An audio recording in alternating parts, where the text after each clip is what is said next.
Alright, welcome to Old World Gaming. We are being spoiled this week with Old World content. Looks like we've got another article drop today. Another Chaos article. It'd be interesting to see what comes out from the Nova Open this week. That's coming out, when's that, Wednesday? So that's tomorrow, but it's not till like 2 a.m. in the morning on Thursday in the UK. I'm not waiting up till that, so I'll have to see that on Thursday. So there we go. Anyway, right, today, Old World Almanac. Chaos in the Old World. Dark gods are just beginning to exert their influence in the Old World once more. Let's have a look and see what we've got. So I guess this is going to be an almanac article like we've had for the other races previously.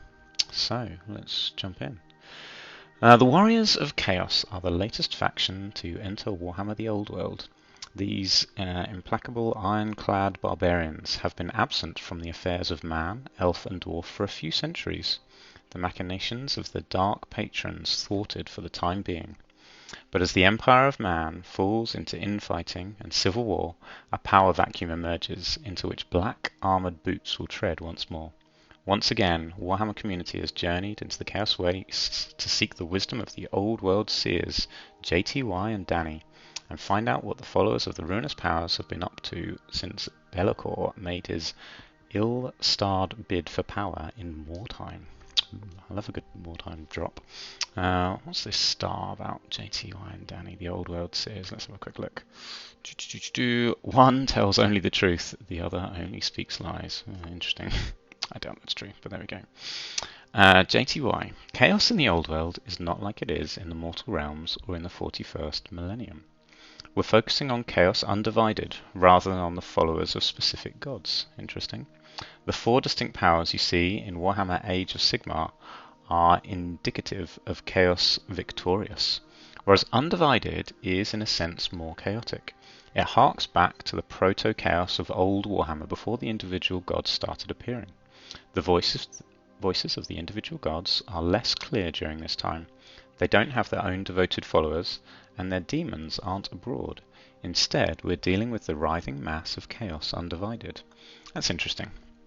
There's certainly marks and stuff in the Ravening Hordes book. So yeah, I'm not really quite sure what they mean about that, but yeah. So you can.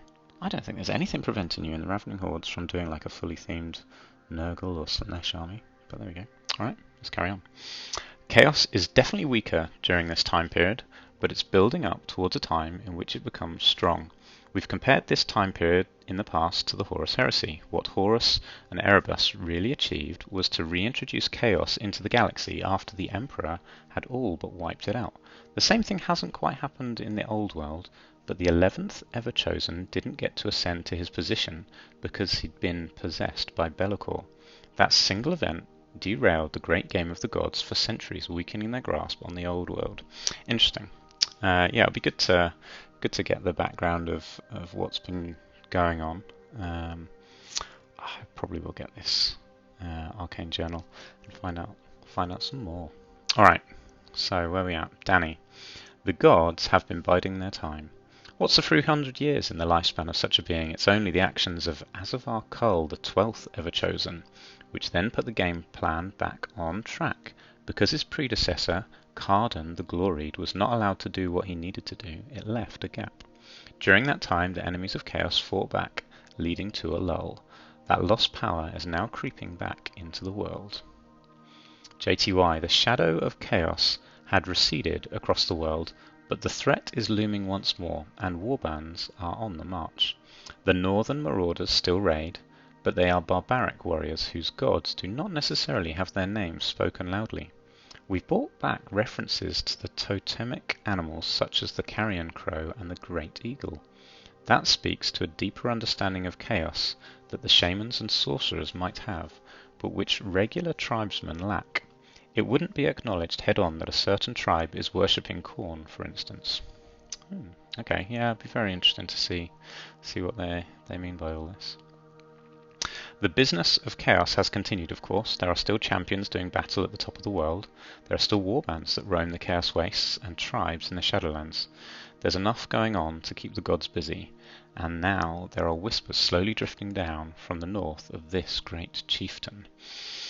There was what was the game called?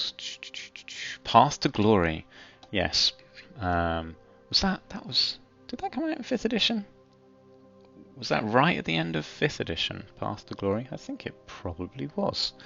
Where you had warbands. I know they've reused that the name Path to Glory in Age of Sigmar, haven't they? But I don't know anything about it apart from the fact that I'm pretty sure when I googled Path to Glory a little while ago, that came up. But Path to Glory was a supplement that came out with White Dwarf, a little booklet. In the days of Fat Bloke, editor of White Dwarf, where you built up Chaos Warbands, and you just rolled to see what Chaos minions joined your warband and what gifts and what weaponry they all had. And yeah, it was an excellent game. It just reminded me of that when they're talking about all these warbands on the march. That would be very cool to see a return of Path to Glory. But there we go. Anyway, that's completely besides the point, and I imagine they're not doing anything remotely similar, but it was a very, very cool game. Anyway, there is something very threatening about the idea of an Everchosen, a mighty champion chosen by the Dark Gods for some unknown purpose, leading black-armoured Chaos Warriors and hordes of marauders. They only come along every couple of centuries. Each one has a particular role to fulfill. We don't know what Cardron would have done, and we don't know what most of the 10 before him did.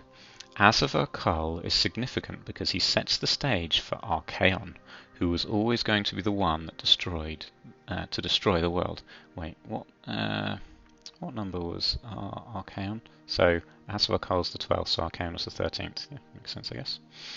There are a lot of deep, dark secrets about what Kull gets up to, which we won't talk about publicly. At present, he's a figure in the background, a name on the wind. He hasn't, yet, in the 2270s, become a threat to the known world, but he is a powerful warlord in the north. Oh, I just realised.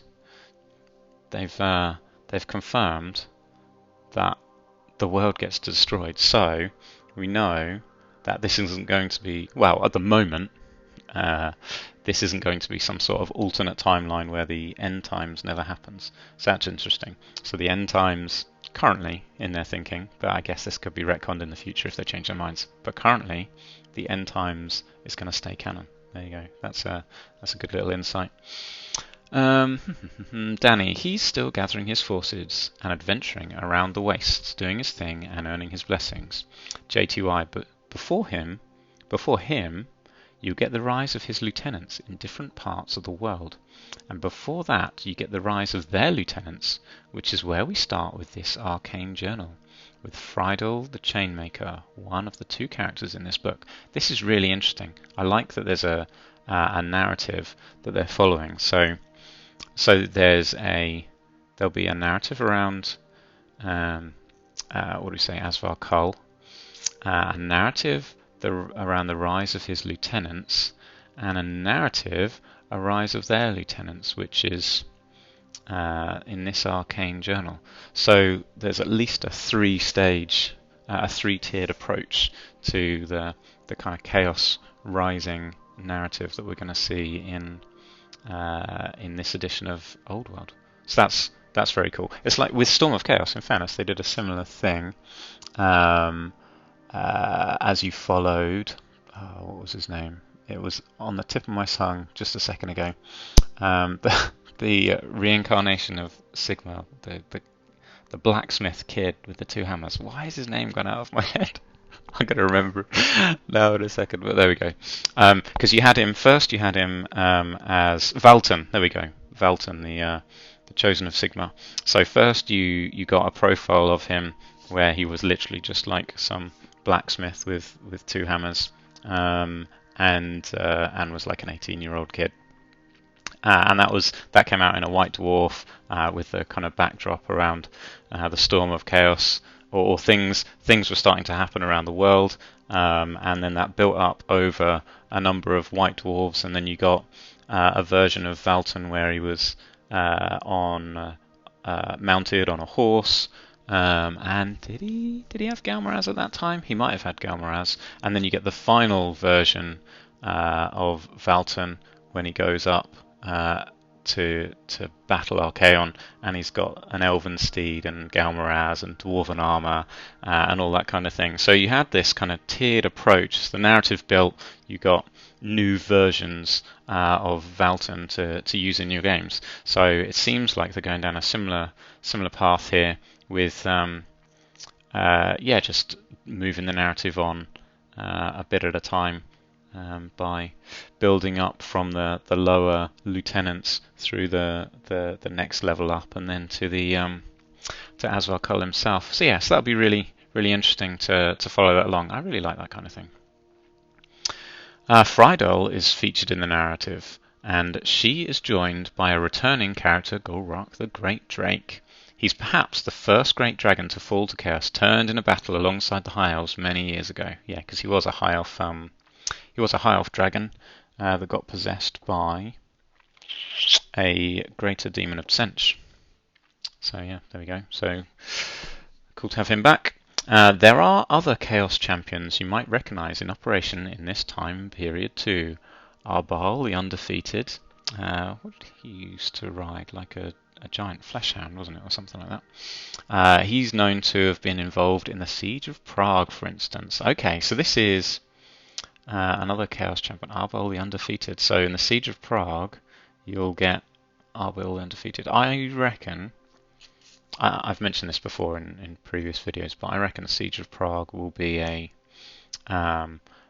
supplement kind of campaign book that comes out, and you'll get Arbal the Undefeated, and probably some. If Storm of Chaos is anything to go by, you'll get different versions of armies for each of the different races that represents what kind of troops that they were sending to be involved in the Siege of Prague campaign. And who knows, maybe that's when Kislev might turn up, and we'll get like a Kislevite army. That would be cool. That would make sense as like one of the central armies, and maybe, I don't know, maybe demons. I don't know. Yeah, it'd be interesting to see. Where were we? You'll have all of Kull's lieutenants too: Engra Deathsword, Sven the Bloody-Handed, and others. Now, I don't know if Asvar Kull will be part of the Siege of Prague, or if this is like the second stage. Will the Siege of Prague be the second stage where all of the lieutenants turn up, or is that like the third stage, the final kind of climax for this edition of Old World? And you have Asvar Kull there as well. Who knows? We'll find out. Yeah, so it looks like though we are going to get a whole bunch of returning characters. Yeah, Siege of Prague's definitely got to be a campaign book with these characters. So yeah, there we go. Something cool to look forward to. Yeah, I can't remember which character that is. Is that Asvar Kull himself? I don't know. JTY, Valnir the Reaper is alive at this time, and so is Skylar and Fingrim when he's not playing Blood Bowl, of course. He becomes a spawn right before the siege, but he's still a Norse warlord fighting in the background during our period. There we go.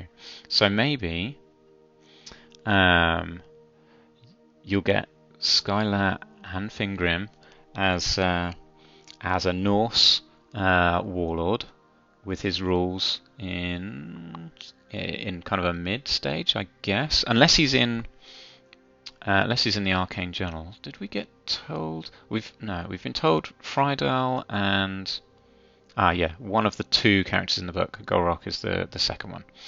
So the two characters in the book are that. So I wonder if we'll get Skylar either in a White Dwarf or in some interim supplement before the Siege of Prague, because if he becomes a spawn right before the siege, maybe he's got a unit, what are they called? Made to order is not the word I was looking for. Dogs of War unit, maybe, or a mercenary unit. He's still a Norse warlord fighting in the background during our period. We'll see if they've mentioned anything about it. This doesn't mean we're going to focus on any of these characters, of course, but they are there in the world, and we have the option of bringing them into our narrative. There we go. As time progresses, there may be the opportunity to encounter named characters you recognize from the world of legend. For now, the spotlight is on Frydal and what she's doing north of the Empire.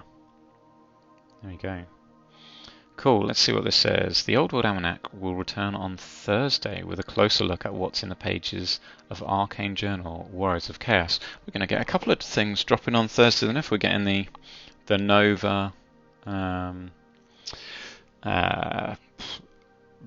previews, whatever they're calling it, roadmaps and previews of stuff on Thursday, and the Arcane Journal for Warriors of Chaos. Cool, there we go. So it is a busy week. A good week for Old World, particularly good if you're a Chaos player. Cool. All right, very interesting to find out a bit more about what's going on in the world, who's going to be around, and kind of build a picture of where Chaos is headed.